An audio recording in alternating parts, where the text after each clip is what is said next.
Hi, this is Mike Young with Noble Warriors. You're about to hear a message entitled, "The Battle for Men is Real. Are you using the right weapon?"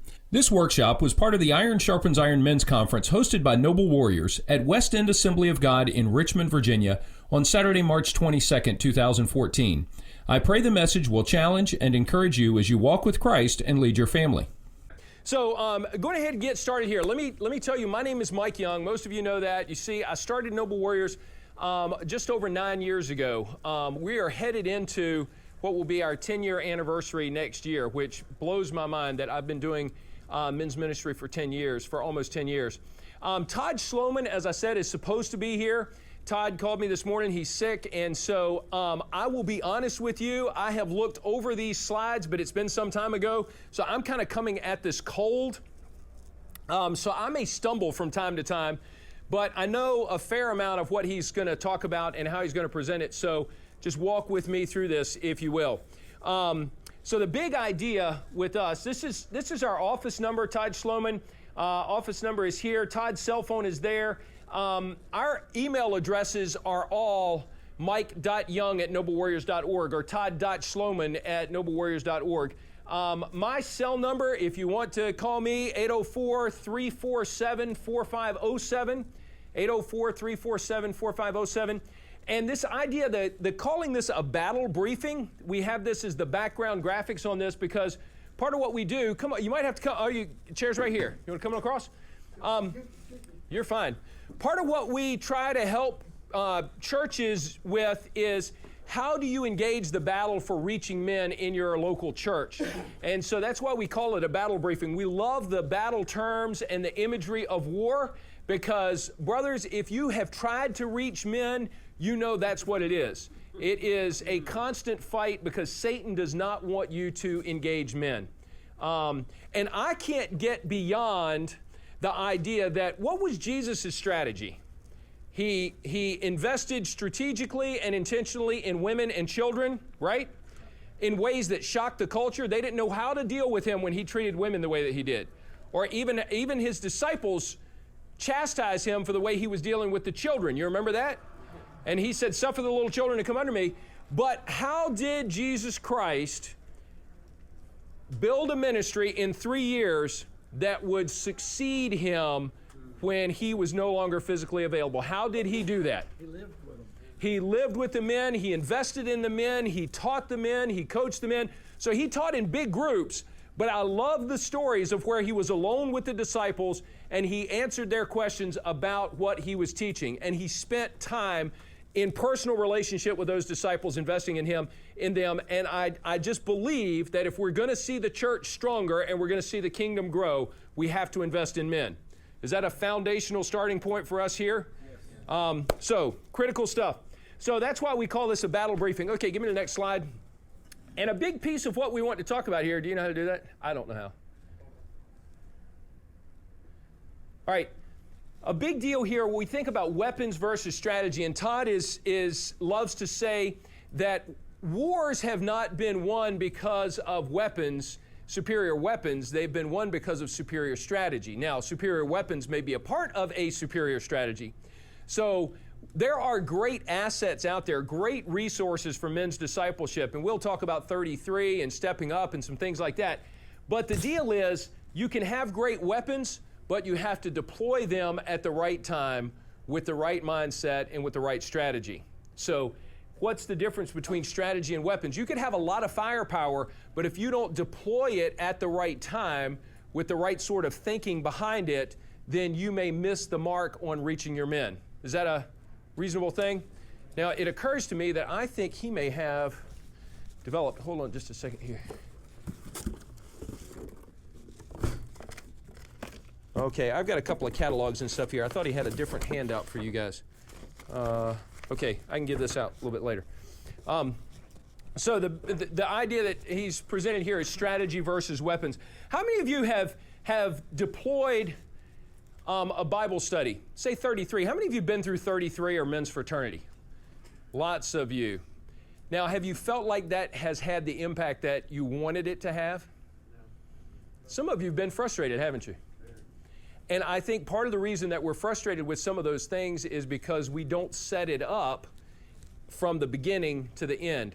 If you're playing baseball, what is, and I'm not a baseball player, but what are they going to tell you to do? Everyone's really interested in when the bat hits the ball, right? And where the ball goes. But isn't there some stuff that you need to do before the bat hits the ball? Yeah. What do you need to do? You got to have a good stance. You got to be in position. What else you got to do? Keep your eye on the ball. You've got to be locked and loaded, cocked and ready, whatever and then, so when you go to swing the bat, what else are you doing?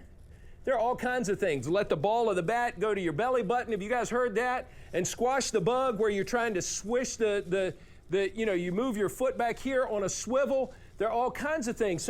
So you're beginning to swing and you snap the bat. You have a moment of impact. And then what? Are you finished at that point? No, then what do you got to do? Then you got to follow all the way through, and you've got to push the ball and swing to carry that momentum all the way through. And I think that part of what we do with men's resources is all we do is deploy the resource like the bat is hitting the ball, and we've never set it up, and we've never thought about, okay, how we're going to follow all the way through this to maximize the impact that occurs. So you've got to be thinking about those things. So that's the difference between strategy and weapons. Go ahead and move to the next slide. So here's part of the reason why we do this, and some of this stuff has come from some different places. Typical church congregation draws an adult crowd that is 61% female and 39% male. Does that bother you? How many of you would say you see that in your church? Yeah. Yeah, it's worse in some churches. And I will tell you that I think in many churches we're going to continue to see this trend, because here's one of the things that concerns me. I think young men are becoming increasingly difficult to reach. And let me tell you this, for those of you and us and me who are seasoned men and keep expecting those young men to come to us, you are fooling yourself, brother. And so what it's going to take is we've got to learn how to go to them, because if we don't, we're never going to reach them. And we've got to do that. We can't do that in a condescending, aggressive way, because we don't like the way they dress and we don't like their music. And so we've got to go and meet them on their terms. Now, has there ever been anyone in history who went to meet people on their terms, on their turf, for the sake of the gospel? Jesus Christ. I think we've got a wonderful model there, and we've got to be willing to go meet people in places that aren't comfortable for us so that we can have an opportunity to speak into their lives. And I think that's especially true of men. 90% of boys raised in the church will abandon it by their 20th birthday, and most don't return. Does that statistic bother you? Yeah. Do you see that in your church? Yeah, and this is a terrible number here, guys. Now, I've seen I've seen 75%, I've seen 90%, but even if you take the low number, 75% is horrible. I think the challenge, too, is with the sports and things like I do Royal Bastards, I teach commissions, and I do Kiwanis, is getting parents to get the kids there, because there's soccer, there's baseball, there's basketball. And on Wednesday nights, I don't get a lot of turnout, it's because they're playing baseball, they're playing football. So parents need to see the value of taking them to church. But that's the part of the problem right there, is getting them there. Yeah. Because there's other activities that are getting their attention. Well, here's part of what I would say to that, is that if we're going after the boys, we may be making an error, because I think we need to be investing in those men and those moms and dads and equipping them to disciple the kids. Right. Yeah. So I'm not opposed to children's programming, but if children's programming is our only strategy to reach the kids, we've got a short-sighted view. Yes, sir. At my church, we got on Wednesday night, we got teenage basketball and soccer, girls and boys. Our teenage rates came up. Yeah. And did that every Wednesday night. Yep. They call to be ahead of time. So they have, you guys, and different people have come up with different strategies, but you're using bait that they are willing to go to. Yeah. I mean, you do it, if you got a church gym and you start doing a 3-on-3 basketball league or something like that, you start to bring in some different guys. Now, let me tell you, I've been at some churches that say, oh no, we can't use our facilities for that because there will be unsaved people coming in here. we can't, we can't have these people, they might mess up our facility. Come on now, all you got to do is just think about the ridiculousness of that. yes, you have a stewardship responsibility, but you need to be thinking about not stewardship that means protect this facility from damage, but stewardship that means maximizing this facility for the gospel. Amen. You tracking with me on that? So over 90% of Christian men have never shared their faith with another man. Now that's an indictment right there. That's why you go to this apologetic stuff, and the sharing your faith thing, because again, that is not something that I wake up every day saying, "Oh, I can't wait to do that."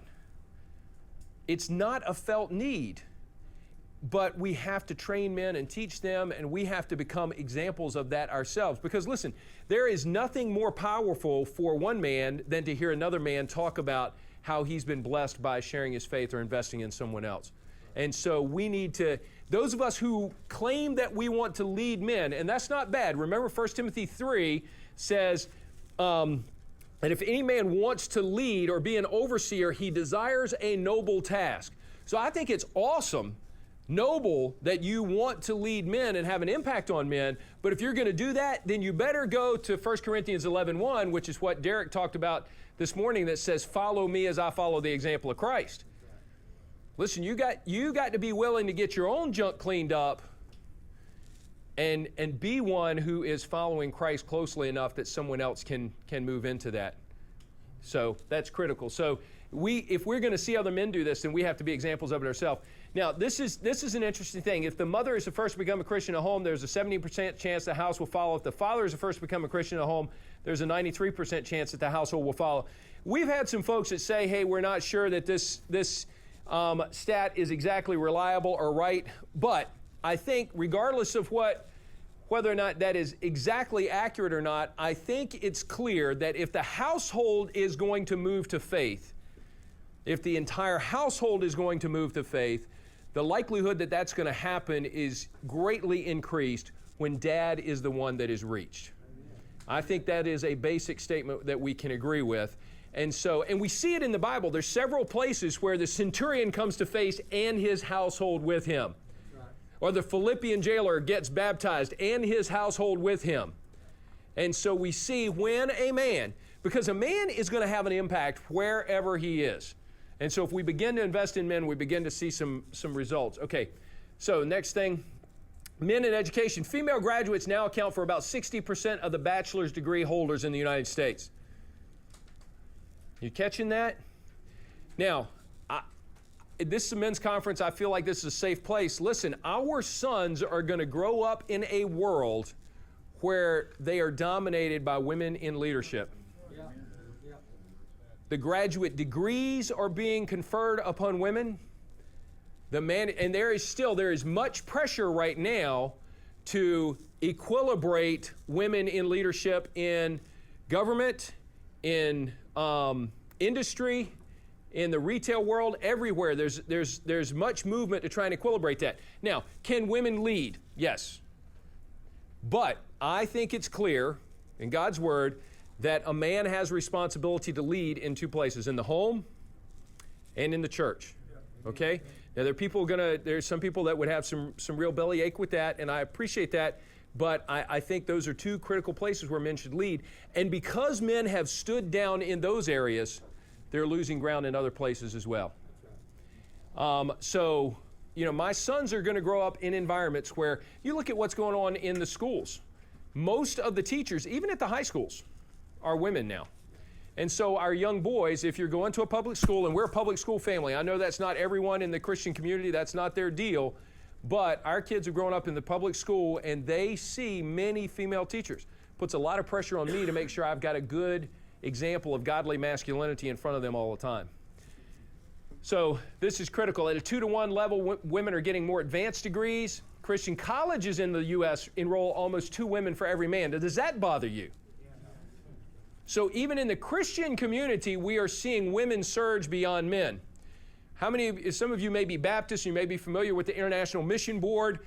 Journeymen in Africa. Now this is data that's a couple of years old, but there were 50 journeymen. Journeyman is a 2-year program for college graduates to go and serve for 2 years on the international mission field. They can't be married. They have to have a college degree. And of 50 journeymen on the field in Africa, on the continent of Africa, if I'm not mistaken, 48 were women and 2 were men. Does that bother you? Now, part of the reason for that is our young men are, one Darren Patrick in a video about church planning says that our men are amusing themselves to death. And so they play video games, and listen, you may be offended by this, but they say after they fondle the video game controller, they fondle themselves. All right? So that may shock you, and I can't believe I said that on recording, but at any rate. But here's what's happening. Many of our young men are disqualifying themselves because of pornography. Because of pornography. And so there are young guys who would love to go to the mission field, but they cannot kick pornography. And so this is part of why we're seeing these things. And these guys know that they aren't whole and aren't pure, and so they can't step into this. For every 10 men in the church, 9 will have kids who leave the church. How many of you know someone who's had a kid who left the church? Every one of us. 1 will have a biblical worldview. 1 man in 10 has a biblical worldview. Now, what is a biblical worldview? Other people can tell you more, but that means that every time you pick up the newspaper, every time you consider a problem, every time you ask a question, you are looking at it through the lens of what God says in His Word, as opposed to what the world is telling you to look at. So that's a biblical worldview. 5 will have a major problem with porn, and I got to tell you, I think that number is probably low at this point. This is old data. I got calls from a couple of pastors in the last few weeks saying, Mike, someone has come forward in my church and struggling with porn. What do I do? Can you point me to some resources? Now, I am, first of all, very glad that a pastor would call and ask us about that. In 2 of those cases, there were 3 calls that came in 1 week. 2 of those cases, there were 15-year-old guys. And guess who called? Mom. She found it. And so I asked those pastors, what's Dad? Where is Dad in this? And he had no answer for this. And I said, you know, you may be forced to deal with the ultimate problem, and that is Dad. So these are hard times. So go ahead and give me the next slide. So the church, for every new church that opens, 4 close. Wow. Now I don't know where, I wish Todd had put up there, he created this. I don't know where he's getting that stat from, but I can tell you churches are closing at an alarming rate, especially inner city churches. I'm originally from Suffolk. I know there's some guys here from Suffolk, Virginia. There's some guys here from Richmond, from Petersburg, and I think a part of what we see is we're losing churches that were in big churches in downtown areas that have failed to keep up with the ministry opportunities that were around them because they wanted to be a fortress in the valley rather than being a force in the community. And so we're seeing churches that, because they refuse to engage new ministry opportunities, begin to close. A 19.4% decline in church attendance in the past decade alone. Now again, I wish he cited that information where it came from, but could you believe that that's true? Yeah. And I think one of the trends that we're seeing is more larger churches. We tend to sing the praises of the big mega church, but part of what's happening is those churches, really many of them are just taking shape from smaller churches, and we're seeing churches die, and we're also seeing an overall decline in the number of people who come to church. And by the way, active church membership used to mean coming 4 times a month, 3+ times a month, being active. But now we're kind of using the idea if a family attends 2.5 times a month or 2 times a month, they're active members. That's a little dangerous. So we've changed the way we measure things. Only one county in America has a greater church population than it did 10 years ago, and I'm not even sure where that is. 15,000 people per month convert to Islam in the U.S. That's amazing. Only 6% of churches are growing. Frightening statistics, okay? All right, so here's a family. Todd did this with his family. If I were to do this with my family, this would be me, my wife Stacy, who, by the way, is helping with CD sales. And then he's got a son and 2 daughters. I've got actually 3 sons and a daughter. So I'm going to tell you about our family. I've got an 18-year-old son who, by the way, along with Steve Long's son 5 years ago, Tim just got appointed to West Point. So we're going to go July 2nd and turn him over to Uncle Sam to become an Army officer in a few years. So we've got Tim, who's 18, then we've got Zach, who's 15, Ben, who's 13, and Hannah, who's 9. So we've got 3 boys and a girl, and we don't have many dogs and cats and rabbits, quite honestly. But listen, who is responsible in this picture right here? Who is responsible for the spiritual health of that family? This guy right here. Yeah, the chef. Yeah. Now, but here's what the church does, and some of you guys have been to some of our stuff and you've seen this. The church has a very special ministry plan for my bride. The church has a very special ministry plan for my teenage sons. The church has a very special ministry plan for my elementary school daughter. The church really doesn't have a very good plan for me. But ultimately, I will stand before God and give account for the spiritual health of my family. So if you are a leader, a pastor, a men's ministry director in a local church, why, pray tell, are we going around this guy to get to these folks when he's the one who's going to be held accountable?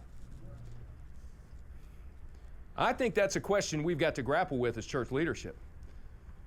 Because if this family is going to be healthy, we need to be investing some time and some resources. And it doesn't just need to be, talking about it. It needs to be putting some action into place. All right, so give me the next slide. So here's what Noble Warriors does, just so that you know how we fit into the things. Man, we teach, we do one-on-one coaching, we encourage folks. So we try to help the leaders in the local church because we believe that the local church is the key. I believe that in Genesis, I'm going to stop here for just a moment. I'm going to say that in Genesis, God ordained an institution to bring glory to his name and to advance his kingdom, and that institution that he created in Genesis was the family. And in the New Testament, God ordained a second institution to bring glory to his name and advance his kingdom, and that institution was the church. And as I understand it, both the church and both the family and the church, got them backwards, who has the lion's share of responsibility for leadership and direction? Men. And so Noble Warriors does not want to be the church. We believe that it's the church's responsibility and privilege to invest in men, because if the church will invest in the man, then the man will engage the family, the community, and the health, the advancement of the kingdom, the health of all these pieces. Does that make sense? Yeah. So we talk about engaging, equipping, and encouraging, and our deal, our customer primarily is the local church, so we can help them do this work with the man. Okay? Give me the next slide. So let's start thinking a little bit about this. When we look at this, competence, power, efficiency, achievement, skills, proving oneself, results, accomplishment, objective, technology, goal-oriented, self-sufficiency, success, competition. What do you think about when you see that? Worldly accomplishments. Worldly accomplishments. All right, what kind of reaction do you have to this? Love, communication, beauty, relationships, support, help, nurturing, feeling, sharing, relating, harmony, community, cooperation, expression. Yeah, these are more feminine, these are more masculine. Which of these sets would we tend to say which of these attribute sets would we say we think more about when we think of Jesus?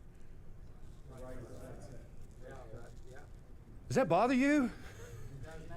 Yeah, it does now. Are these wrong? No. Are these masculine? Do these fit Jesus? I think they do. But we tend, just by our very nature, because of what our culture has told us to do, we tend to think about Jesus with this set of words. Give me the next slide. That's enough to make you ponder a bit. So, David Murrow, this is one of our great assets. David Murrow, in his book, Why Men Hate Going to Church, talks about this. This is, and he just picked these up from Women Are From Mars, or Men Are From Mars, Women Are From Venus. So he's just talking about masculine and feminine characteristics. But it's interesting that when we put these up and you say, which one of these makes me think of Jesus? Most of us think of a feminine Jesus. That should bother us. Because listen, all right, now I don't know what Todd talks about here, but I get fired up about this because I think it's in Luke chapter 4 when Jesus shows up at the temple And he says, bring me the scroll, and he opens up the scroll, and he reads from Isaiah, and they get all excited about him, and they just cheer and all this stuff. And then he says something that is offensive to them about why did they kill all the prophets. So he was a hero, and all of a sudden he was a zero. And you know what happened? When you read that, it says they ran him out of the church, out of the synagogue, and pressed him all the way up against the edge of a cliff, as if to throw him over. Do you guys remember that story? Yeah. And then I love what it says next, because you can imagine this crowd gather around, and they are so angry at his insult to them that they want to throw him off a cliff. And then it says that Jesus walked back through the crowd. Now, I get an image there of them not knowing what to do with a man who had such power and confidence and assurance and skills and fearlessness and composure and presence, and that's the Jesus that I want my sons to follow. I love it when Jesus is on trial and he stands before, I believe it's Pilate, and he says, so you are a king then?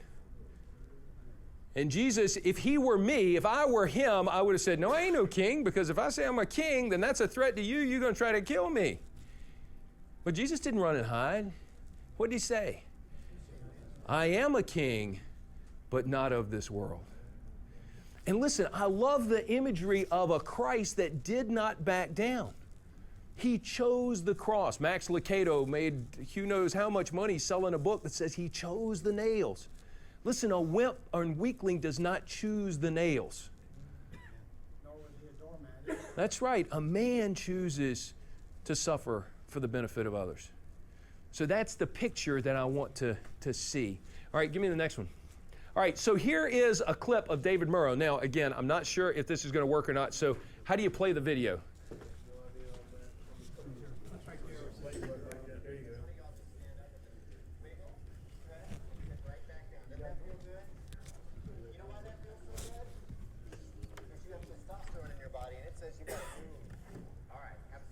Hold on, working on this. We're going to break something here. Men gotta move. Some churches. I'll tell you an interesting thing. You know which churches are? Oh, we broke it completely now, which is not a surprise. Oh, we got to plug this up. Do you know how to do this? Plug it up right there. Is it? Oh, woohoo! Can you back it up? Last time you Oh, do you know how to get in reverse? It's like a Volkswagen. You remember Volkswagen? You had to push the gear shift down and put it in second gear. Do you guys remember that? You have testosterone in your body. If you didn't know that, you'd never find it. All right, have a seat. Men gotta move. Some churches. I'll tell you an interesting thing. You know which churches are most likely to have a gender gap, a shortage of men versus women? Anybody know? African American churches. You know why? I think because there's a. Can you turn the volume up on that? Is it? Yeah. How long? When last time you were at church, how long did the pastor go?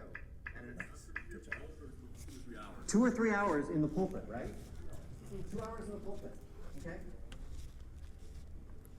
That's rough. You're gonna reach a certain point out there. That's an understatement. Oh my goodness.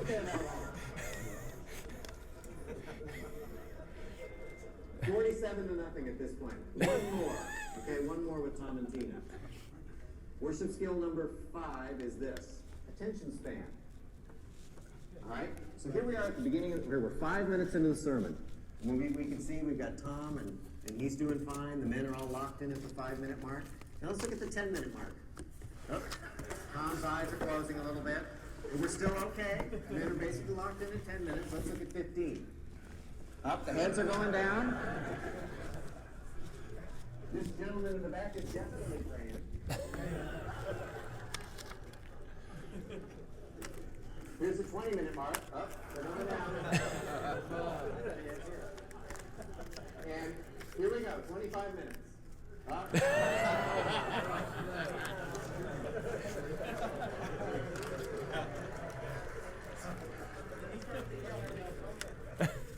Now, let me be honest. Okay, here we go. Move. Some preachers are better than others. Now, some preachers can hold the audience for 30 minutes, and it's no big deal. But a lot of them can't. Okay? Here's the fact. The average U.S. male has an attention span of 6 to 8 minutes. Study after study has shown that. Now, why do you think that is? Why do you think men can only pay attention well for 6 to 8 minutes? Because that's the length of time between commercials. We have trained a generation of men to pay close attention for 6 to 8 minutes and then go to the fridge and get a beer. That's what we've done. And so men are used to receiving information in 6 to 8 minute packets. And pastors are realizing this, and they're starting to divide their sermons up into smaller bits. They'll preach for a little while, and something else will happen, and they'll preach for a little while, and something else will happen. And the churches where pastors are doing that are exploding. You ever heard of this guy Rick Warren in Southern California? That's what he does. He doesn't go on and on and on. He preaches for short bits, and then something else happens. Because he knows men have a 6 to 8 minute attention span. So here's our final score. Tina 48, Tom nothing. Now, let me reemphasize this fact. Both Tom and Tina are followers of Jesus. Both are born again. Both are going to go to heaven when they die. They're both following him as best they can. Yet the church system is so fine-tuned to Tina's needs, and it's like a radio that's slightly out of frequency for Tom. He can't quite get the traction he needs. Tanner, did you get a count? So, now, when does this process of men, when do men start losing the game in church? Let me show you. The Sunday school system ensures that girls will win and boys will lose. It starts in Sunday school, doesn't it? Because in Sunday school, we value these same behaviors that we did in church. You got to be able to read, sit still, listen, be verbal, be sensitive, be nurturing, etc. How many boys are like that you know? Did you like sitting still when you were about 7 or 8 years old? And so what happens is a boy will grow up through the Sunday school system, taking all these Sunday school classes from mostly female teachers, by the way. And every week, he gets his butt kicked by the gal sitting next to him. They hand him both the Bible and they say, here, look up Lamentations 7:14. And you look up, John 3:16, And the girl just stands up and she says, for God so loved the world that he gave his only begotten son. All right. So that's just a little taste of David Murrow. How many of you have read Why Men Hate Going to Church? Any of you familiar with that? Awesome. It's a great book because let me tell you what it does. It points at all the things in the local church that you take for granted as being good for us who've been in the church for a long time. But David Murrow, in a crazy way, forces you to look at church through the eyes of someone who's coming in for the first time. And when you walk in and we're singing love songs to Jesus and we're doing all of these things, we're sitting for a long time, it just doesn't work. As a matter of fact, you guys are going to hang out with me. You've been sitting a lot today. So, but let me help you out. How many pastors I got? I know I've got several here. Oh boy, more than I thought. Okay, so I've got 4 copies of a DVD with David Murrow doing this Why Men Hate Going to Church video. Who would like to have one of those? All right, I'm going to give you one. Give you one. I'll give 2 on this side. All right, now look, see, that's a booby trap right there. I see. Yeah, here you go. Take that. All right, so Why Men Hate Going to Church, David Murrow, it's David Murrow, not Davis Murrow, video. Great stuff. As a matter of fact, guys, if you would like a copy of that, I've got some more at the office. I tell you what, instead of emailing me, this is Todd's seminar. You email Todd, todd.schlomann at noblewarriors.org, and we'll get it out to you because we've got more copies of it. Now, what would you do with this, and how would it be helpful? Because that's where we talk about the strategy things. If you have, and you should have, if you're going to do men's ministry effectively in your church, men's discipleship, you should develop a team.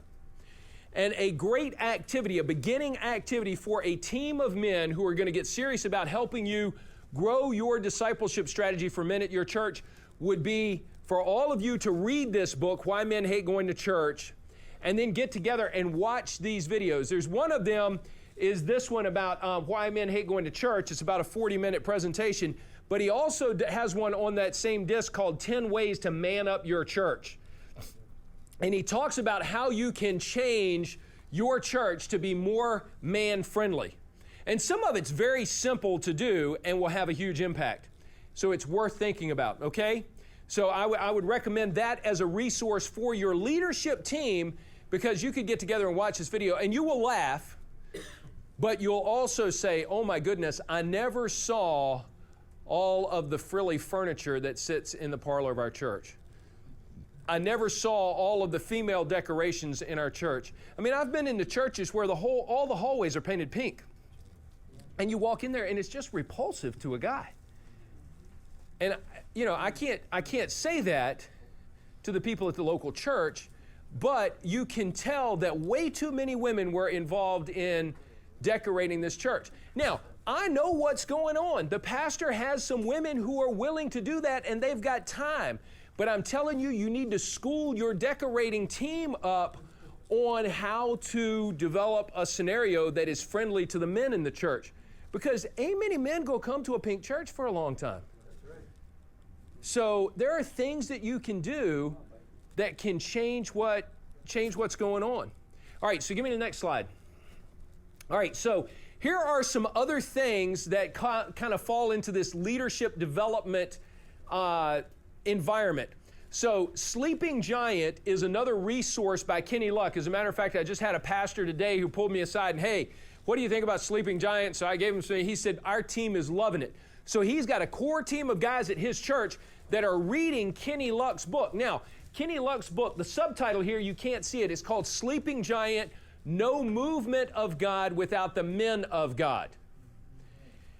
And what it says is that if you're going to see God move in your church, he has to move first through the men. And Kenny talks about getting men in, getting them healthy, getting them strong, and then getting them going. Now, it's Kenny's little mantra there. It works. It's a great scenario. So again, your leadership team might go through Sleeping Giant. So here are some, you got some options for your men's ministry leadership team. Why Men Hate Going to Church, Sleeping Giant, No Man Left Behind is put out by the guys at Man in the Mirror. Incredible textbook, really, about how to do effective men's discipleship. And you've got that one? Yeah, it's a good one. Yes. Real Life Discipleship. Real Life Discipleship talks about the stages of development in the discipling life cycle. So it talks about being a toddler who's following Christ, or an adolescent, or an adult, or a mature believer. And so this kind of gives you a perspective on, we've got way too many men that, because those other statistics are true about how infrequently they read the Word, they come to church frequently. Some of them do. They're consistent, but they are baby Christians still. Now, let me tell you, here's what we do, and I know it. Hey, listen, I'm not going to ask you to raise your hand if you're a Baptist, but I am. And I know what happens. It's way too common for us to have deacons in the Baptist church that the only qualification they meet is they come to church. Now, I probably stepped on some toes that ain't even Baptist out there just a moment ago, because there are folks that we have ordained for leadership. We have invited them to be part of the leadership team of the local church, and they couldn't even find 1 Timothy 3 and Titus 1 in their own Bible. Now, I may have stepped in something that's going to stink up a whole bunch of stuff here, but I'm telling you, we have got way too many guys that we have anointed for leadership that do not meet biblical qualifications for leadership. What? The women notice this, and let me tell you what else we do as a result of that. Oh, boy, again, we're being recorded. If the men will not step up to lead, you better believe there is a lady who has more spiritual maturity and is more readily available, and she will step in and lead. And that's why, y'all may shoot me and take me out of here, I don't know. That's why we're getting a lot of churches with women deacons. We're seeing women pastors. And listen, I don't want to say that we can't use women's skills in the ministry. That's not what I'm about. But I'm thinking that we get to those places more often than not because we have failed to invest in men so that the men will step up and truly be equipped, prepared, and ready to lead. Amen. So I think it is because of a failure in the local church already that we find ourselves in this position that I believe is taking us in a direction that's not going to be ultimately healthy for the church. Okay? All right, so No Man Left Behind, Real Life Discipleship. Sticky Church is about how to make sure that your church is a place where once they come in, they stick. Because probably the people that we tend to lose out the back door the most is the guy. We're going to lose the guy because he can't connect. Okay, give me the next slide. All right, so here's what happens a lot of time. Typical men's discipleship scenario. So give me a couple of spots here. So we've got a starting point here where there's a certain number of guys. Let's say there are 10 guys that will come to a monthly prayer breakfast. Okay? And so we do an event, and let's say it's coming to an event like Iron Sharpens Iron. Everybody's hoo-ha excited. You go home, and boom. You got nothing. You brought 25 guys, and you come back, and next month for your prayer breakfast on a Saturday, the third Saturday of the month, by the way, because that's the Saturday that Bill comes out and he gets the eggs going and all that stuff. By the way, the same 12 guys are going to come back again. And so you decide you're going to do something else. You're going to have a men's fishing trip. And that's really going to be the thing that's going to get the men. And so you plan the fishing trip. Boom! 17 guys for the fishing trip. High water mark for fishing experiences with the church. Come back after that, and there you go. Then you do a retreat in the fall, and so you just cycle. It's called silos, okay? So now go to the next one. So here's what we want you to be thinking about in terms of something that's going to make more sense over the long haul, okay? So if we've got a number of committed men, and this is off a little bit, and let's say we've got 12 guys, and we do something that's going to create some value, and I don't care what it is. Maybe it's an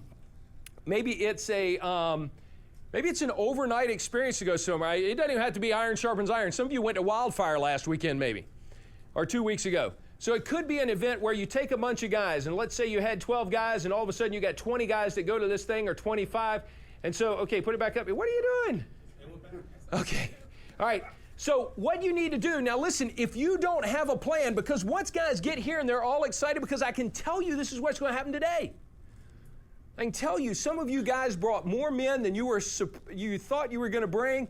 You're excited about that, and by the end of the day, someone will say, hey, what are we going to do next? This is awesome. What do we do next? And brother, if you have not thought about that before right then you're going to have a hard time capturing the momentum and putting it into play. Does that make sense? So we want you to be thinking about what is a capture momentum. Now, so some of you may need to move quickly and say, okay, in next week we're going to have a dinner meeting, we're going to hear everybody's testimonies, and we're going to launch 33 or Stepping Up or a Bible study. We're going to do something because you want to be able to capture the momentum. Are you going to get everyone to come to the next step? No. You'll lose a few, but you want to catch more than you had involved before.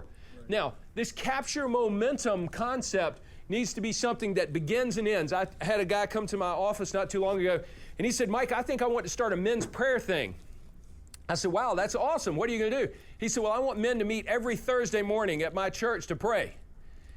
I said, well, that's wonderful, but you've got to get guys to a point where they're ready for that. And let me tell you how guys work in our world. They work according to seasons. And guys need to know when something ends and when it begins and what's it going to cost me and what's it going to be like. So, for example, if you were to use 33, and I keep talking about 33. If you don't know about that, you need to check it out, authenticmanhood.com. It's 6 weeks. And if you say, guys, hey, we want to keep the momentum of the Iron Sharpens Iron Conference going, so we're going to do 33, the series, Volume 1. It's going to be 6 weeks. We're going to start on March the 30th. We're going to meet every Tuesday. I don't even know if those dates work, so you just follow along with me. We're going to do it for 6 weeks, and then it's going to be over, and so you get more guys into this because they know what they're buying into. Okay? Now, here's the big deal. Every Friday morning, I get together at Panera with a couple of guys.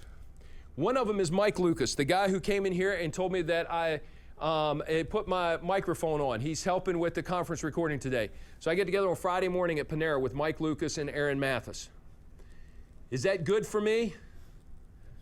You better believe it. I need some other men in my life because when things aren't going well for me at home, I need someone to look me in the eye, poke me in the chest, and say, hey, how's it going? You know, when was the last time you took your wife on a date? You know, I need someone to be able to say, hey, I'm struggling with my teenager. I need to hear someone else say, hey, I'm struggling with this. Or I'm missing the mark on this. Or I'm having a hard time at work. Because when I hear his challenge, and he hears my challenge, we recognize that neither one of us are in the battle by ourselves. Okay? Now, I say that because I think ultimately what we want to do is this next piece, give me that, which is called sustained change. And one of the things that I think is healthy for sustained change is to get men into ongoing, informal, small groups where they sharpen each other. Does that make sense? So this creating value is a formal activity that the church endorses, creates, and manages in some way. In this case, if it's iron sharpens iron, all you got to do is get your guys to come, and the deal is here. But then you've got to be thinking about what am I going to do to capture the momentum.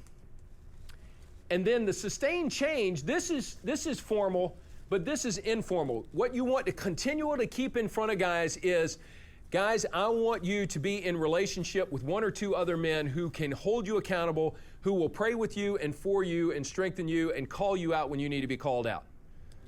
Now, would you agree that that is a good thing for a man to have in his life? All right, now let me ask you this. This is the money question right here.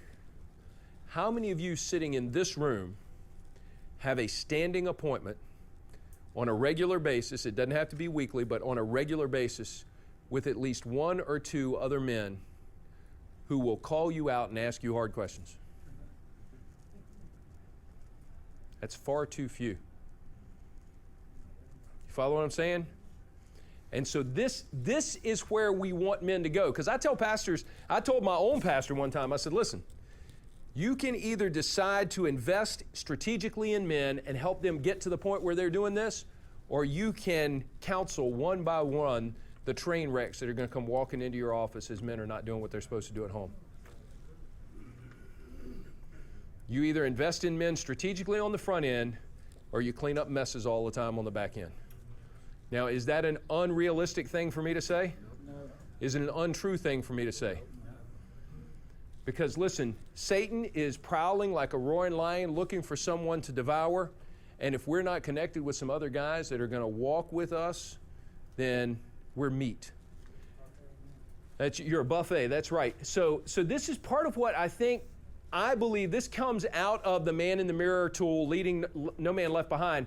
So it's this idea that we have these cycles with men's discipleship where we do some catalytic event that creates value. We capture momentum with some beginning and ending follow-up, and then we encourage men to engage in an ongoing initiative with some other guys. So let me give you another example of this. How many of you have seen the movie Courageous? Rock your world messages in there for men.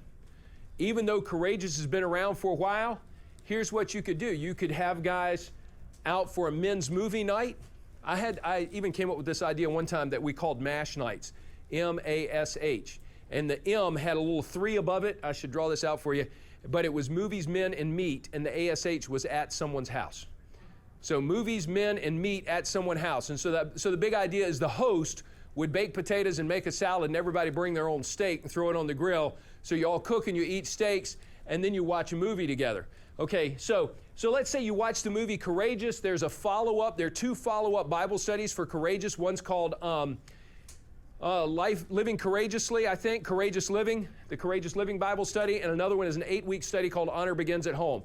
So you have a courageous movie night for your men, you follow it up with one of those Bible studies, and then the sustained change is to encourage men to get together and read the book, The Resolution for Men, by the Kendrick brothers, and process that chapter by chapter for a period of time. You could have a half a year of impact on your men around the movie Courageous. So all I'm doing is laying out a blueprint for you. Yeah.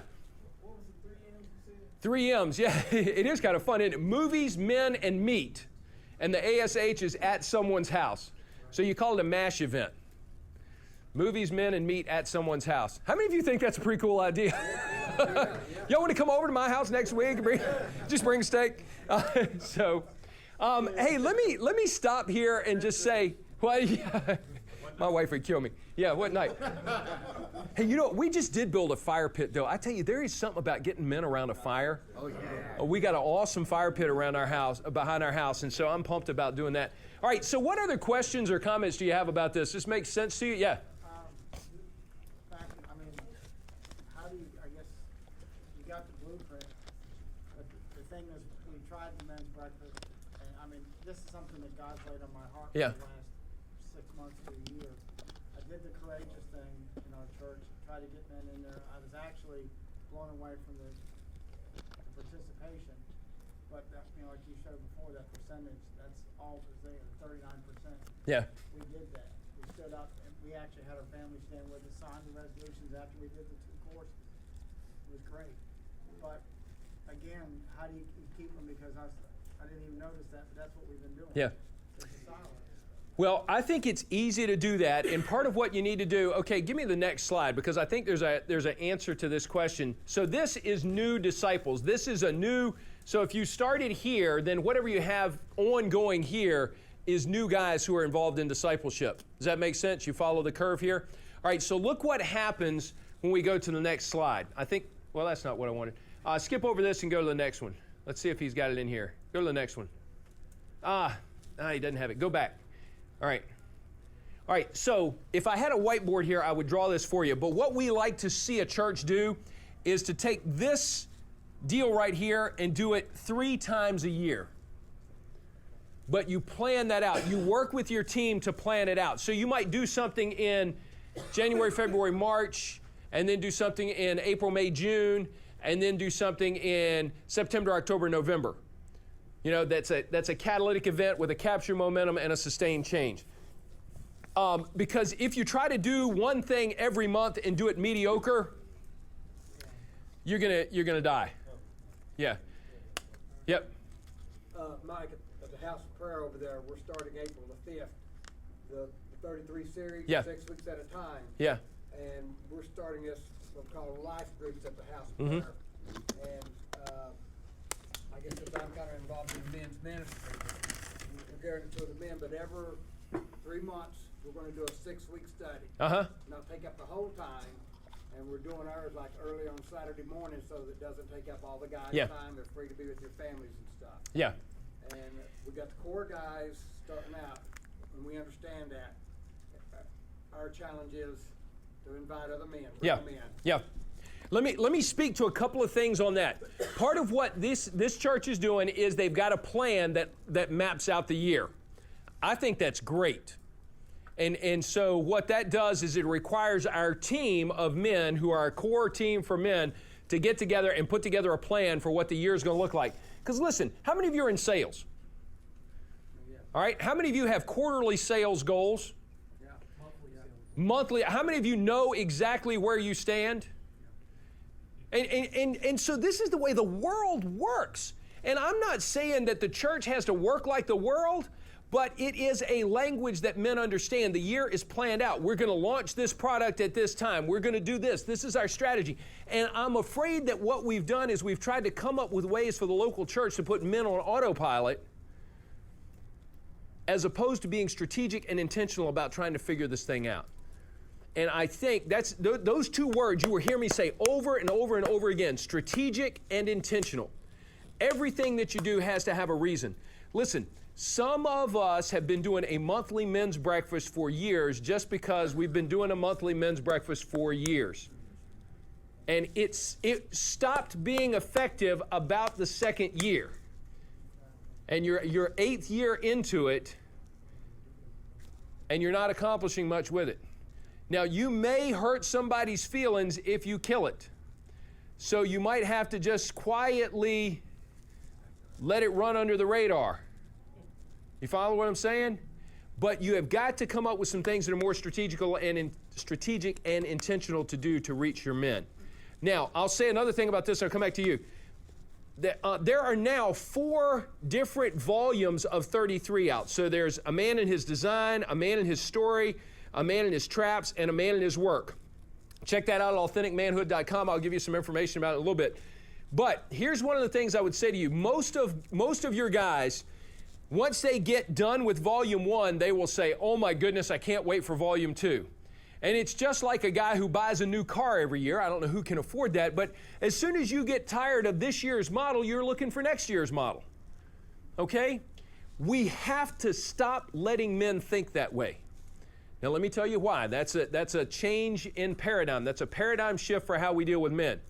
Because If you take guys through volume 1 and they are in the middle of it and they're learning things about themselves and God's word and how they were designed and what God's plan is for men and all that stuff, and they're getting excited, you as a leader need to be saying to those guys, wow, this is awesome stuff. Who else do you know that needs to hear this? And challenge them to start every week thinking about who they know that should be involved in this material. Now, here's where it gets hard, because when you finish up volume 1, take off some time, and then when it comes time to go into something again, what should you do? Volume 1 or volume 2? I would say go back and do volume 1. Now, that is going to make some guys really mad if you don't coach them on what to think, okay? And so if you train them to think, oh my goodness, I get to help another man go through some material that was transformational for my life, then that's huge. But you've got to teach them what to think. Otherwise, they're waiting for the next greatest thing. It's all about them. It is. It's all about them. And what we've got to begin to teach guys is it's not about me, it's about what I can give. Because if you can help a man feel the sensation, kind of like eating a York peppermint patty, if you can help a man feel the sensation of investing in another man and see his life transform and his marriage transform because I invited him to be part of a men's study, you got a guy hooked on some crack, Christian crack. And we want to keep them hooked there, and so we have to keep training them and encouraging them, because I would say, listen, you could go through volume 1 a couple of times. And if you do that and build your momentum, let's say you have 6 guys go through it before. Well, 6 guys, listen, I'm going to step on another sacred cow here. Everyone wants the pastor to announce it from the pulpit. Well, that's big. Some of you pastors get tired of hearing announce it from the pulpit, I know.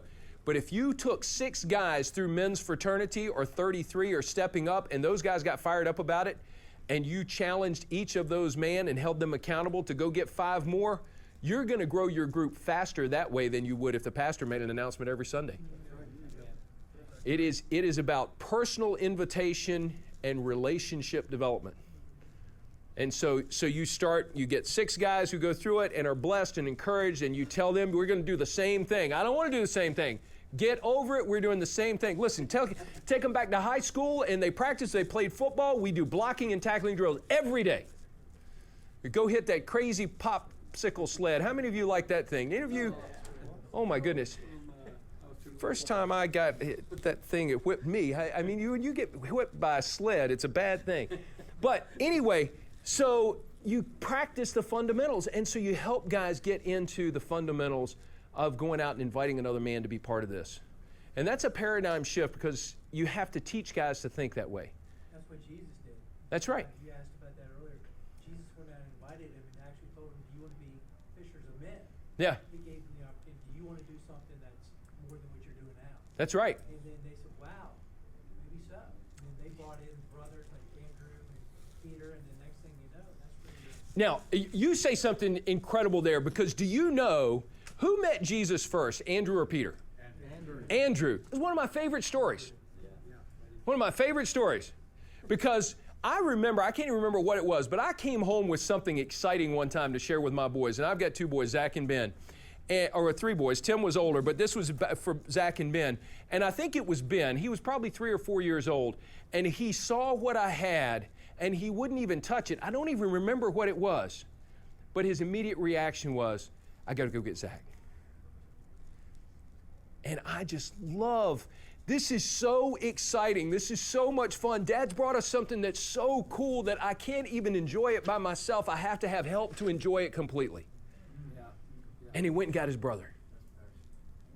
That is passion. And that's what Andrew did with Peter.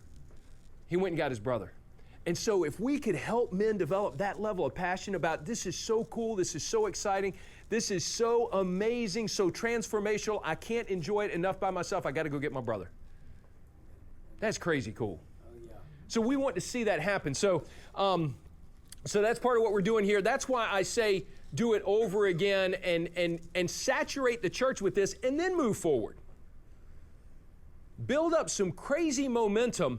And then I have guys who will say, okay, we're going to do volume 1, and those of you who are willing to go find someone, you can do volume 1 again, and then we're going to also have a volume 2 group for those of you who want to do volume 2. Bad idea, because you've just divided your momentum there.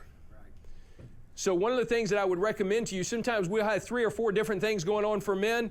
And listen, there are churches that do that, and I don't want to beat anybody up, but I'm telling you, if you can get the entire church, all the men in the church, headed in the same direction at the same time, woohoo! Yeah. Because every man, if you remember physics and vectors, a vector is a force vector is a certain amount of force going in a particular direction. And so I just imagine all these little arrows that are going in different directions. But if we can find a way to turn all of those arrows, all of those force vectors that are maybe small in the same direction at the same time, and their impact is multiplied because they're all pulling together, holy cow, something's going to move. And so those are fun things. Okay, what's the next thing? I keep talking about 33. This is a segment from 33 by John Bryson. You can find out about 33 at authenticmanhood.com. Let's watch this for a few minutes. Uh-oh. As you'll see, the same misses of Adam and Eve, fruit and fig leaves, show up in the misses of manhood. For example, men who choose the way of the fruit become childish consumers. Unfortunately, due to silent and absent fathers, silent pulpits, silent mentors, most men today have their perspective of manhood shaped and defined by modern media. Marketing and advertising agencies have declared that being a man is defined not by what you produce, but by what you consume. They get paid to sell illusions of masculinity to men. Marketers encourage men to be lazy consumers. They advertise cars and clothes and body sprays and other products with an underlying message that these are the things that define your manhood. So you buy into those things in order to declare yourself a man. And men respond by trying to find their total fulfillment through temporary possessions and cheap thrills. We call these guys boys because they act like children in their pursuits, children in their definition of success, children who only think about satisfying themselves and what makes sense to them. These are guys who turn exclusively to fun and vanity and things, hoping to find relief, joy, happiness, escape, and purpose. Take a look at this scene, a lighthearted take on what's a big issue for many men.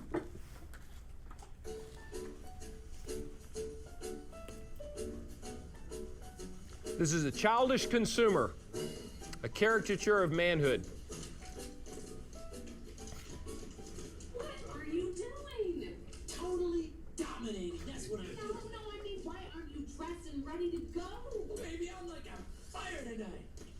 Tim, this may be the single most important night of my life. I've worked years for this award. Headshot! Boom! Ben, go around the back of the building and take out the sentry gun. Honey, we have never made it to this level before. A stupid game. Oh, that just screams that you don't understand me.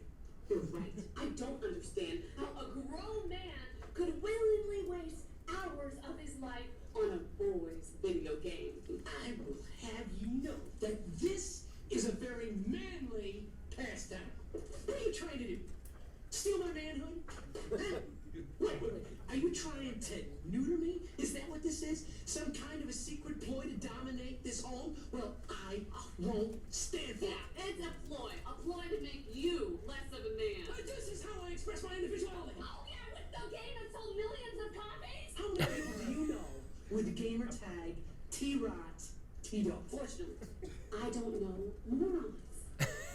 And to think that I was going to give you sex tonight. You play your meaningless, stupid video game until your heart's content. I'm going. I'm doing this alone. Hey. If you come back with a better attitude, I may reconsider the sex thing. Hey, Ben. You could try that. Oh, man! You just got me killed!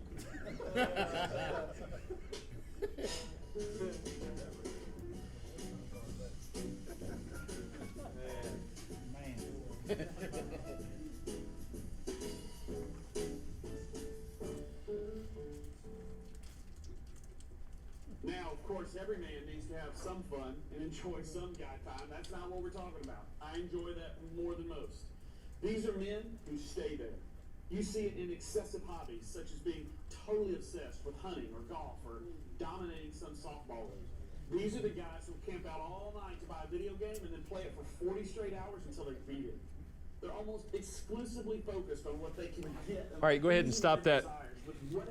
Guys, we just wanted to show you that as an example of a high quality asset that really speaks to men. There are some women who have seen that clip and said, that's my husband.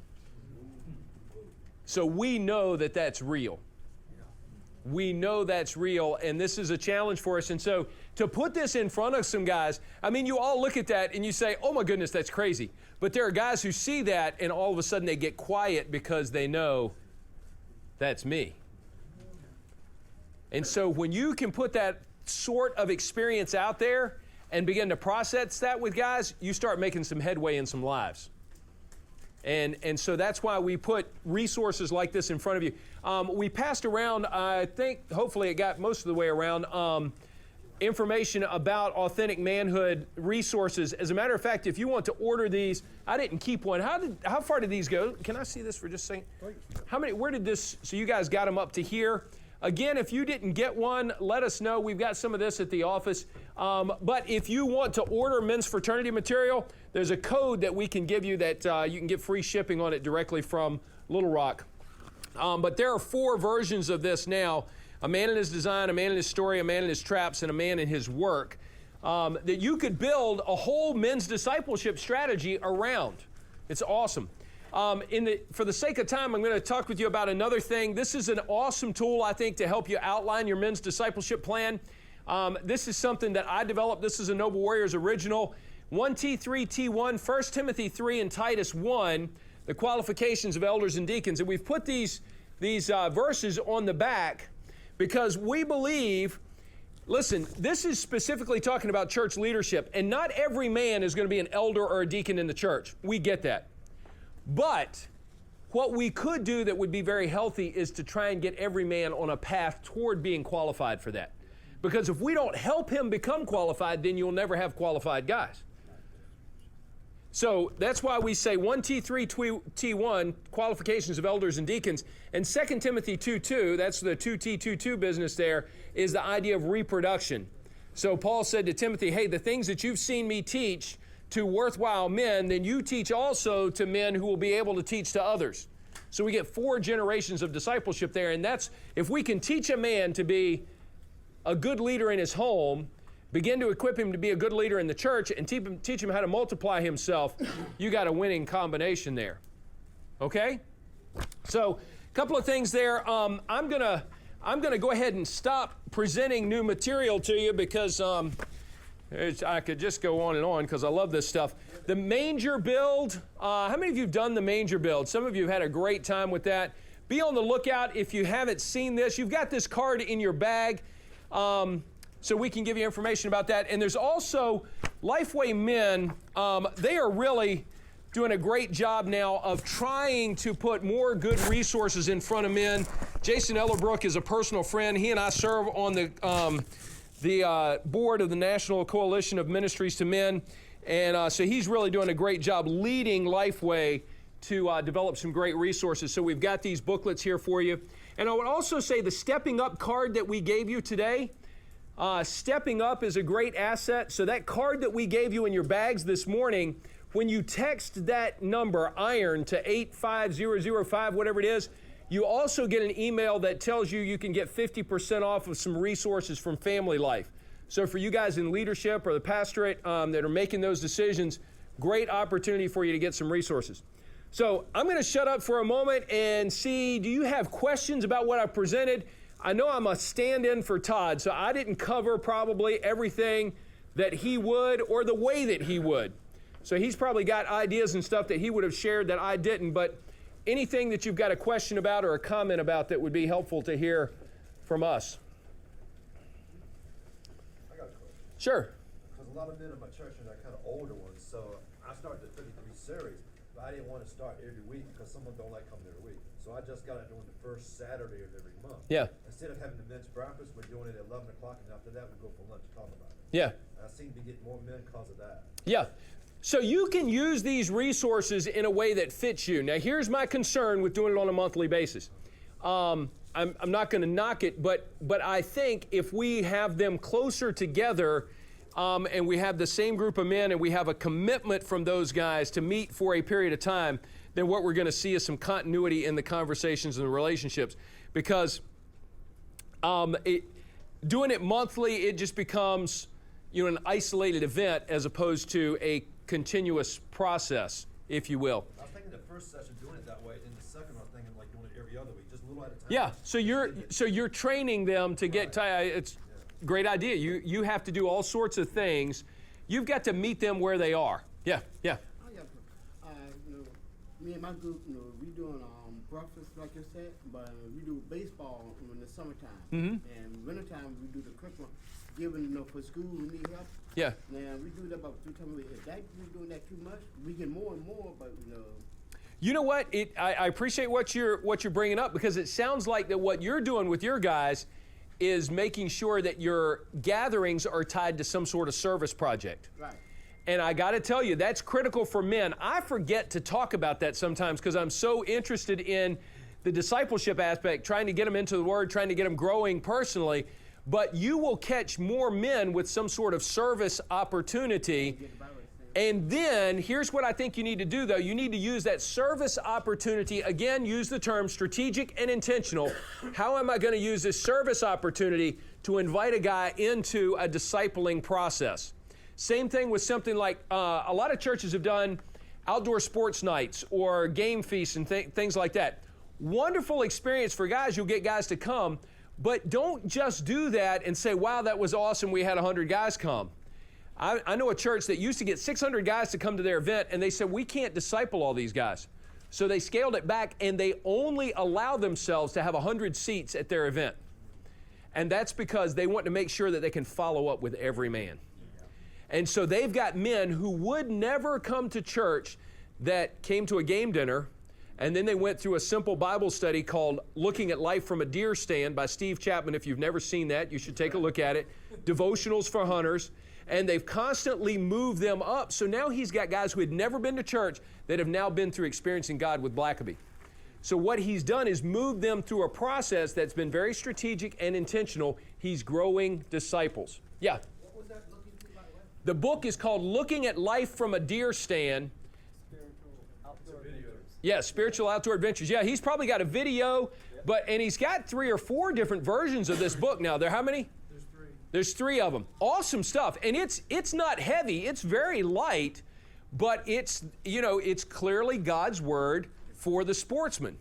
All right. Well, let me pray us out of here, guys. Another thing, look for opportunities. One of our favorite things to do is to have a team of guys from a local church come into our office, eat lunch with us in our conference room. We'll look at extended clips of any of these resources. We'll talk about what you're doing in your church, what's working, what's not. Our objective is to coach and help and encourage the local church to effectively disciple men. That doesn't mean we've got a formula that we're going to give you that's going to work all the time. That means we want to find out where you are and help you move forward. So that's our goal. Does that make sense? Yeah. Father God, thank you for being here with us today. Thank you for the burden that you've placed on our hearts and in our lives to disciple men. And God, I even think about David Anderson in the back, who has heard me talk about some of this stuff before and put it into practice in his church, and has over 50% of his men involved in ongoing men's discipleship in the local church. And so God, this is not my idea. It's not our original thoughts. We're just simply taking and putting into practice what we saw Jesus model, and that is the priority of investing in men. And Lord, I believe that you, through Christ, were strategic and intentional in investing in those 12 disciples. And even more intensely, you had him invest in Peter, James, and John. And so there's a model for us there to follow. And God, I pray that you will burden us as church leaders and concerned men to seek your wisdom and your way to invest in other men, to bring them, first of all, to faith, but then to the capacity, increased capacity to lead their own homes and families. So we ask you for this, Father, in Jesus' name. Amen. Amen. I trust this message has provided practical encouragement to you in your journey with Christ. Please visit noblewarriors.org to learn more about how Noble Warriors works to help churches reach and build men. God bless you, friend.